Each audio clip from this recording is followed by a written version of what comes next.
Some more from the book.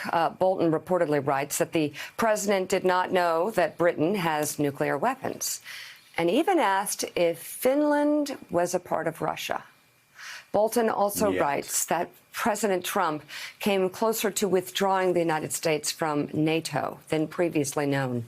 Bolton describes a scene from Trump's 2018 meeting with North Korean leader Kim Jong-un, where Secretary Pompeo slipped a note to Bolton about the president, which said, "He is so full of blank."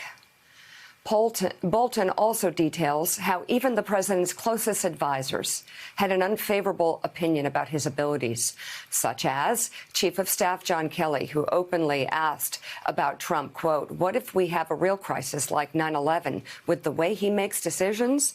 You know, Joe, this book really illustrates potentially just how bad, how overtly bad things were inside the White House. And my question to you is, what is the duty of the Mattises, the Tillersons, and the Boltons to do something in real time or to say something in real time? These aren't just little nuances that might be troubling. This is unpatriotic behavior. These are actions that endanger our national security, that endanger the American people. Well, when he's commander-in-chief and he's in charge of the nuclear codes, he's got the nuclear codes, and he's in charge of the United States government's executive branch. They have a duty immediately to go to Capitol Hill if they don't want to talk in the press, to testify behind closed doors and to intel committees behind closed doors, to armed services committees, to the foreign affairs committees, and let them know that the ship of state is in the hands of a madman, or at least in the hands of an ignorant man who doesn't have the temperament or the intellect to effectively run the country. James Mattis didn't do that. Rex Tillerson didn't do that. John Bolton most glaringly did not do that at a time. Until he could make money. Right, until such time he could make money. And so you do have a duty. You do have a responsibility. If you think, as John Bolton believes clearly, that the president is unfit for office, that the president is so ignorant that he doesn't even know that Finland is not a part of Russia, if he's so ignorant that when he's in a meeting with Theresa May, then the United Kingdom's prime minister, somebody points out that Britain's a nuclear power and he was shocked by that fact, then John Bolton has that responsibility, clear responsibility to the nation that he took an oath to, that he swore to protect and defend the Constitution of the United States. He had that duty. He failed that duty bluntly. Kelly failed that duty. Mattis failed that duty. Everybody that served with this president and left and remained silent, kept their peace, failed their duty. John Meacham, hard to say where to begin. I want to ask you if there's any parallel here with other American presidents, because obviously there aren't. I mean, when I was reading the excerpt about Finland, the story from World War II came to mind when Stalin kept looking at a map of Europe and kept talking about countries that Russia wanted to attack. And he kept asking whether Holland, or he kept talking about, well, the Germans are in Holland right now. How can we remove them? The Germans are in the Netherlands. After Holland, we should go to the Netherlands. And none of Stalin's aides dared to tell him that Holland and the Netherlands were in the same place. So in this case, Donald Trump, ignorant of the fact that Finland is its own country, ignorant of the fact that the United Kingdom became a nuclear power decades ago, ignorant of so many other facts. But, John, more concerning is his support for concentration camps, his verbal support of concentration camps, in support of a trade deal, him begging for help in front of cameras and off of cameras from communist Chinese to get reelected. We've known he's done that. We know he did that with Russia. And, of course, the footnote that he said that journalists were scum and he thought they should be executed. This is no longer about the president. This is about where we are as a nation, and this is just a reconfirmation of what we know, that we are in perilous waters.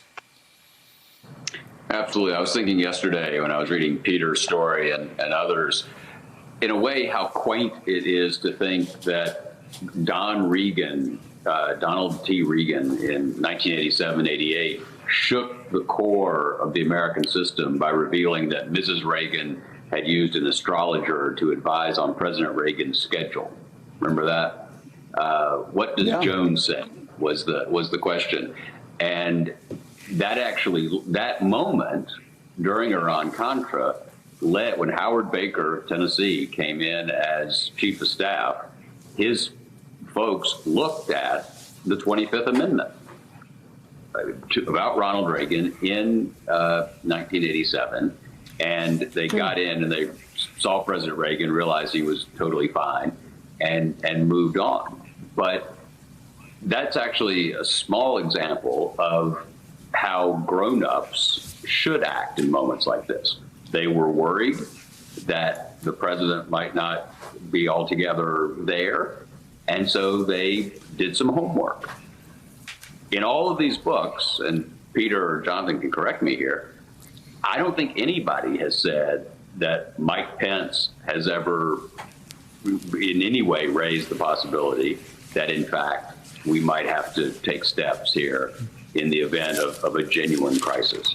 And you're right, we can't normalize this kind of revelation. No, we will, of course, because it's a pandemic. We're in this reckoning about structural racism. It's just on and on.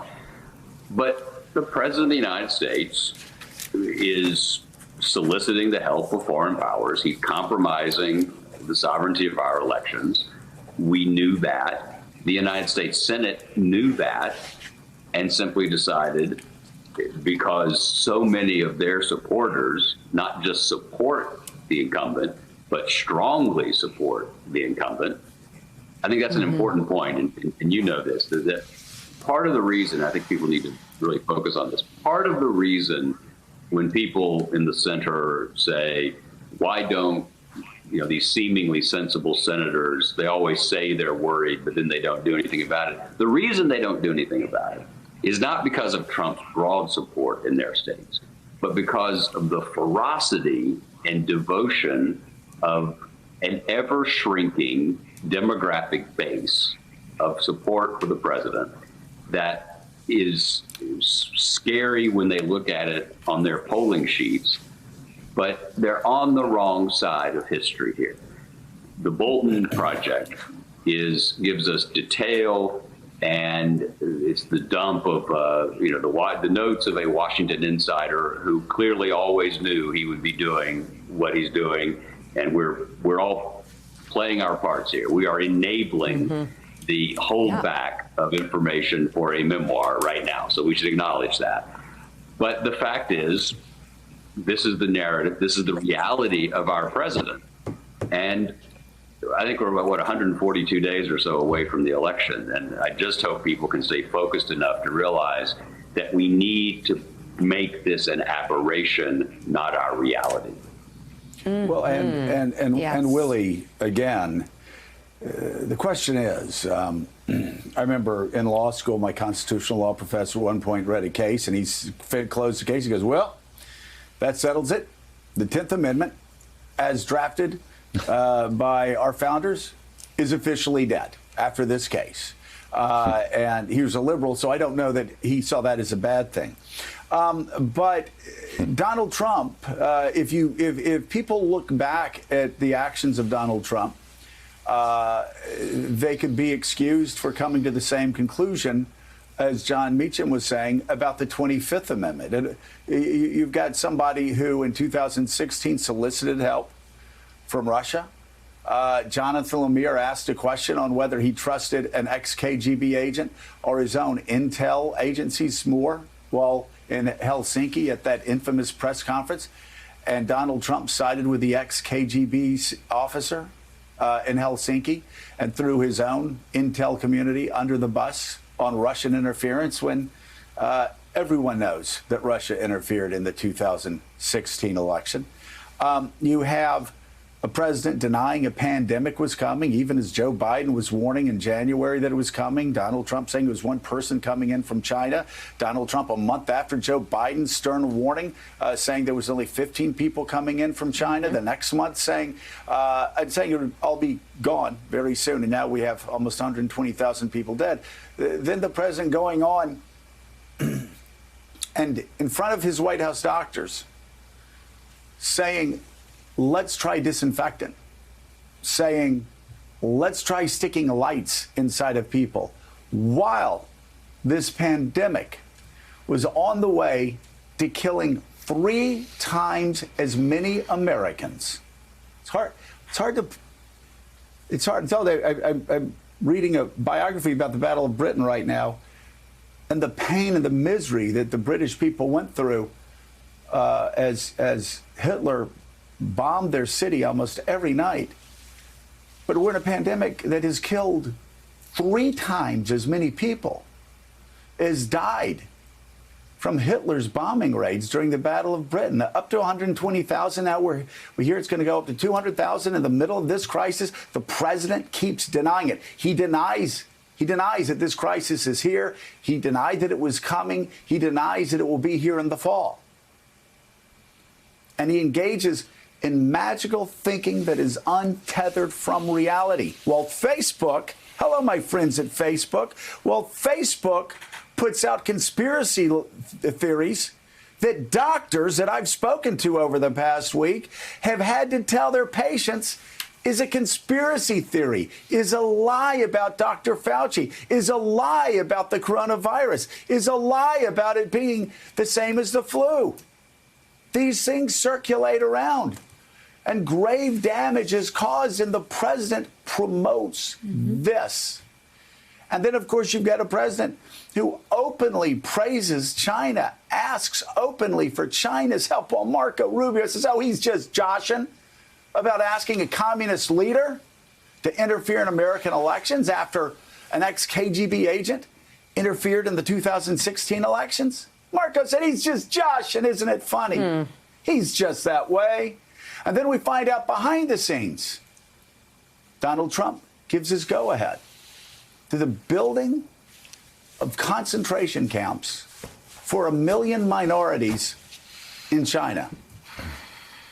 And we find out that he also says that journalists should be executed. Thanks for checking out MSNBC on YouTube, and make sure you subscribe to stay up to date on the day's biggest stories. And you can click on any of the videos around us to watch more from Morning Joe and MSNBC. Thanks so much for watching.